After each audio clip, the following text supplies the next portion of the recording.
မင်္ဂလာပါရှင်ဆ iam မနန်းမြန်မာစာဦးရင်မှနှွေထွေးစွာပြန်လည်ကြိုဆိုလိုက်ပါတယ်ရှင်ကျောင်းသားကနိုင်ငံသားစစ်စစ်ရေးကဘီစနက်ကစသဖြင့်ကဓာတွေအသက်ဒီလိုစာလုံးပေါင်းတွေကိုနေရာတော်များများမှာမြင်ဖူးကြမှာပါဒါပေမဲ့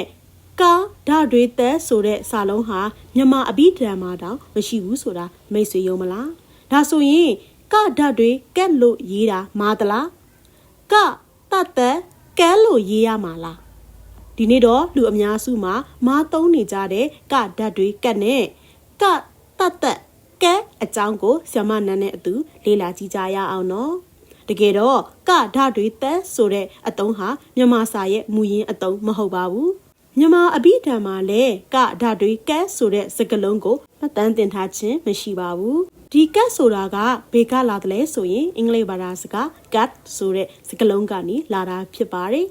ကတ်ကိုအတန်ထွက်အတိုင်းမြန်မာလိုရေးသားတဲ့အခါကဓာတ်တွေတက်ကက်ဆိုပြီးရေးလာကြတာဖြစ်ပါတယ်တချို့ကတော့ကတတ်ကက်တဲ့ကဓာတ်တွေကက်ကအင်္ဂလိပ်အတန်ထွက်နဲ့ပိုနီးစပ်တယ်ဆိုပြီးသုံးတင်တယ်လို့ယူဆကြပါတယ်ဒါပေမဲ့မြန်မာဘာသာမှာကတတ်ကက်ဆိုတဲ့စကားလုံးဟာရှေးကလေးကရှိပြီးသားဖြစ်ပါတယ်ဒါအပြင်မြန်မာအဘိဓမ္မာလည်းကတတ်ကက်ကိုစက္ကူချက်ပြကက်ပြစသဖြင့်ဖော်ပြထားပြီးသားဖြစ်ပါတယ်ဒါကြောင့်စကားလုံးအတစ်တလုံးထပ်ဖန်တီးနေစရာမလိုပဲရှိပြီးသားကတတ်ကက်ကိုတာသုံးတာကပုံမူတင်လျော်ပါတယ်ဒါကြောင့်ကျောင်းသားကက်နိုင်ငံသားစစ်စစ်ရေးကက်ထူးချွန်စုလက်မှတ်ကက်ပြလုပ်ငန်းကက်ဆိုပြီးကတတ်ကက်နဲ့ရေးသားရမှာဖြစ်ပါတယ်အခုဆိုရင်ကဓာတ်တွေတက်နဲ့ကက်မဟုတ်ဘဲနဲ့ကတတ်ကက်ကိုသုံးရတဲ့အကြောင်းရင်းကိုသဘောပေါက်သွားပြီထင်ပါတယ်နောက်ထပ်အနေနဲ့ကတတ်ကက်နဲ့ကပတ်တကက်ကိုလည်းလူအများမာတတ်ကြပါသေးတယ်အတန်ထွက်ခြင်းနီးစပ်နေပြီမဲ့အဓိပ္ပာယ်ချင်းကတော့လုံးဝမတူပါဘူးကတတ်ကက်ဆိုတာခဲရင်ဒီခဲရင်အောင်လုပ်ဒီမနေမျိုးဖွယ်ဖြစ်ဒီဆိုတဲ့အဓိပ္ပာယ်အဖြစ်အသုံးပြုကြပါတယ်ဥပမာကုတ်ကတ်တယ်ငွေပေးရန်ကတ်နေဒီအလုတ်အကိုင်းခိုကတ်ဒီကတ်တီးကတ်တက်ဖြစ်ဒီအမြင်ကတ်ဒီစသဖြင့်အသုံးအနှုန်းများဖြစ်ပါတယ်ကပတ်တကတ်ကတော့အဓိပ္ပာယ်အမျိုးမျိုးရှိပါတယ်နီးတယ်နီးစေဒီညှိသွဲဒီညှိသွဲစေဒီမိခိုဒီကတ်လူဒီအခွင့်အလန်းတစုံတရာကိုမျှော်၍ပေါင်းတင်ဆက်ဆံသည့်အဓိပ္ပာယ်အနေနဲ့သုံးကြပါတယ်ဥပမာနေရံမှာပိုစတာကတ်ထားတယ်မိဘကိုမိကတ်နေထိုင်တယ်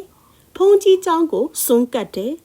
ကပ်ပါရက်ပါလှုပ်တယ်စသဖြင့်ဖြစ်ပါတယ်နောက်ပြီးကပတ်တကက်ဆိုတာကဝါးကိုခွဲဖြာပြီးရက်လှုပ်ထားတဲ့အချက်လူနာလူသေးကောင်ကိုတေဆောင်ရတဲ့ထန်းစင်တစ်မျိုးကာလအပိုင်းအခြားဖော်ပြတဲ့အဓိပ္ပာယ်တွေအနေနဲ့လည်းသုံးပါတယ်ဥပမာလဲကက်လေကက်ဝန်းထရန်ကက်အိမ်မိုးကက်ကက်ကြီး၃ပါးတို့ဖြစ်ပါတယ်ကက်နဲ့ကက်ကိုမတ်မိလွယ်အောင်ဥပမာလေးတစ်ခုပြောပြပါမယ်မင်းဟာတိုက်ပြီးကက်တီးကက်တက်နိုင်တာပဲကက်တီးကက်တက်နိုင်မှာဗောဟာငါမေကငါ့ကိုကက်ပေါ်မှာမွေးတာကွဒီစကားထဲကကက်ပေါ်မှာမွေးတာဆိုတာကိုလူငယ်တချို့နားမလဲဖြစ်နေပါလိမ့်မယ်ရှေးကျေးလက်ဒေသတွေမှာကိုရင်ဆောင်မိခင်တွေမွေးဖွားဖို့မိနေကက်လဲရက်လုပ်ပြီးမိနေခန့်တီးတက်စီစဉ်ပေးရပါတယ်များသောအားဖြင့်ဝါးကိုခွဲချမ်းစိတ်ဖြာပြီးတော့မိနေကက်ရဲလောက်ကြတာပါအဲ့ဒီမိနေကက်ပေါ်မှာကလေးမွေးဖွားရတာဖြစ်လို့ကက်ပေါ်မှာမွေးတယ်လို့ပြောကြတာဖြစ်ပါတယ်ဒီနေရာမှာတော့ကတိကတက်ကကက်နဲ့ကက်ကိုအတန်တူတဘောနဲ့ဖန်တီးထားတာဖြစ်ပါတယ်ဒါဆိုရင်ဒီနေ့သင်ခန်းစာကိုပြန်ချုပ်ကြည့်ရအောင်ကတတ်ကက်ကိုကက်ပြစက္ကူချက်ပြဂတ်ထူဖုံစတဲ့အဓိပ္ပာယ်များအတွက်အသုံးပြုပါတယ်ဒါအပြင်ကက်တီးကက်တက်အမြင့်ကက်ကုတ်ကက်စတဲ့အသုံးများမှာလည်းကတတ်ကက်ကိုပဲသုံးရပါတယ်ကပတ်တကက်ကိုတော့ကော်နဲ့ကက်ပူးကက်မိကက်ကပ်ပါရက်ပါစတဲ့အဓိပ္ပာယ်များအတွက်အသုံးပြုပါတယ်ဒါအပြင်လဲကက်လေကက်ဝင်းထရန်ကက်အိမ်မိုးကက်စတဲ့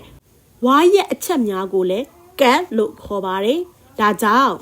ကက်ဆိုတာမြန်မာအသုံးမှမရှိတာကက်နဲ့ကက်တို့ရဲ့အဓိပ္ပာယ်နဲ့အသုံးကိုခွဲခြားနိုင်ပြီးသူနေရာနဲ့သူ သုံးသက်သွားမယ်လို့မျှော်လင့်ပါတယ်ဒါဆိုရင်ဒီနေ့သင်ခန်းစာကိုနားလေလားမနားလေလားစမ်းကြည့်ရအောင်နော်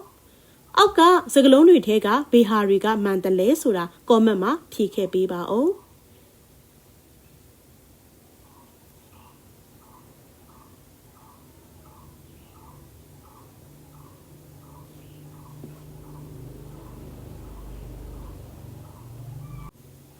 အဖြေကိုသိထားရင်တော့ကောမန့်မှာရေးခဲ့ပေးနော်